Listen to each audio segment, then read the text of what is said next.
ये हैं मिस्टर और मिसेस पोर्को, खुशी के समय में और बिल्कुल सही सलामत। नवंबर 15, 2004 की सुबह तड़के जब वो सो रहे थे तो उनके बेटे क्रिस पोर्को ने एक कुल्हाड़ी के साथ उन पर हमला कर दिया और उन्हें मरने के लिए छोड़ दिया। यह है क्रिस पोर्को, कॉलेज स्टूडेंट, बेटा और खूनी।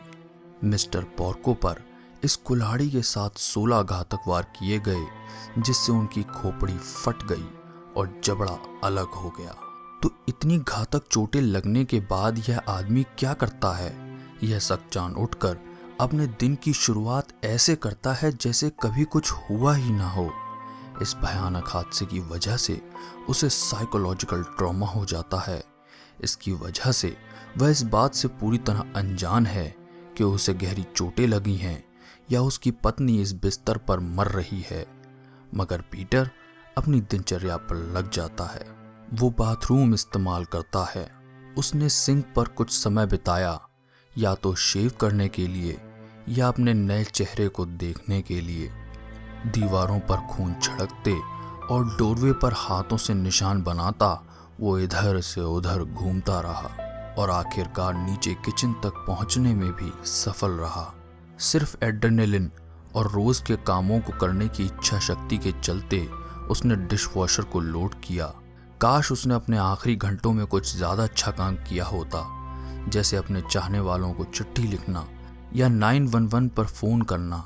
इसके बजाय वो अपना लंच पैक करता है और यहाँ तक कि अपने खूनी बेटे के पार्किंग टिकट के लिए चेक भी साइन करता है।